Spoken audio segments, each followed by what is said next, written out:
हाय कितना शर्मा रही हो। हाँ कितनी सुंदर लग रही हो।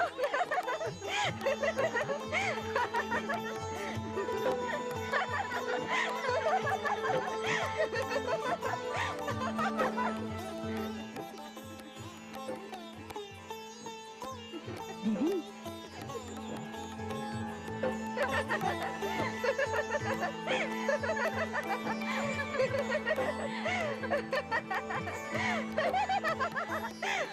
जीजाश्री क्या ढूंढ रहे हैं? मुझे अपना त्रिशूल दिखाई नहीं दे रहा देवी। त्रिशूल का यहाँ क्या कार्य जीजाश्री? जीजाश्री त्रिशूल क्या आप यहाँ लेकर आए थे?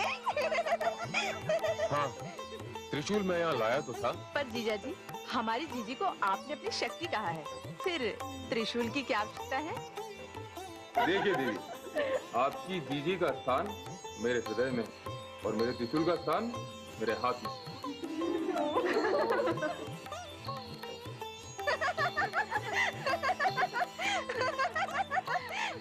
अरे क्या बात है? माताश्री, मेरा त्रिशूल कहीं खो गया या फिर किसी ने कहीं छिपा दिया। इन्हीं लड़कियों में से किसी ने छिपाया होगा। चलो बताओ किसने त्रिशूल छिपाया है? देखिए माताश्री, आप हमारे बीच में कुछ न बोलिए। जीजाजी आपको त्रिशूल मिलेगा, किंतु इसके बदले में आपको कुछ देना पड़ेगा। हाँ, देना पड़ेगा। क्यों बहनों, मैंने सत्य कहा ना? हाँ। अच्छा तो देवियों, आप आपस में निर्णय कीजिए और मुझे बताइए कि आपको क्या चाहिए। कहते हैं आप देवाधिदेव हैं, त्रिलोकीनाथ हैं।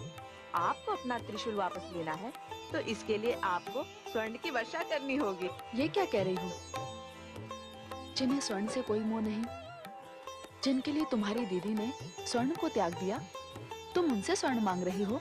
आप शांत रहिए देवी, ये हमारा और इनके बीच का विषय है। फिर हमारा और इनका संबंध भी तो बड़ा मधुर संबंध है।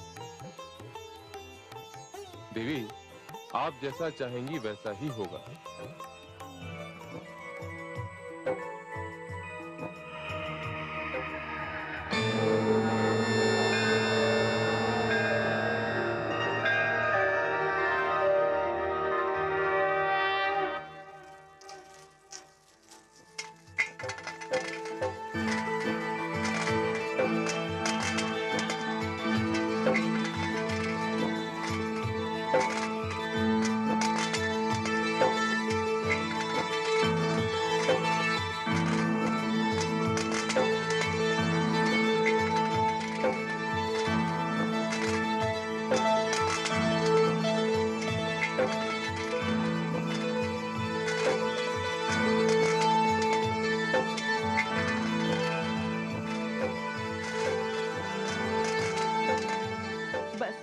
बस कीजिए जीजाश्री, हमसे भूल हो गई, हमें क्षमा कर दीजिए।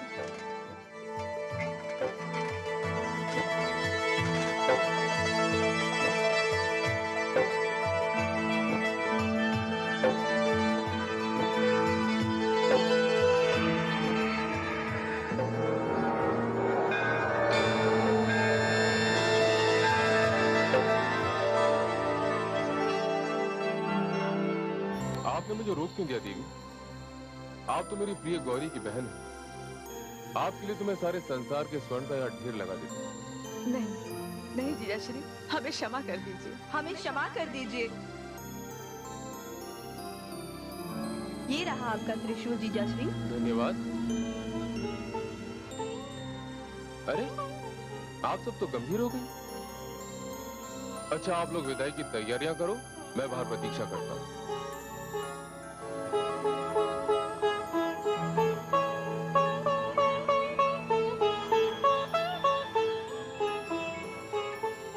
पता नहीं इस समय तुम्हारे पिताश्री कहाँ होंगे। तुम लोग गौरी को तैयार करो, तब तक मैं तुम्हारे पिताश्री को देख कर आती हूँ।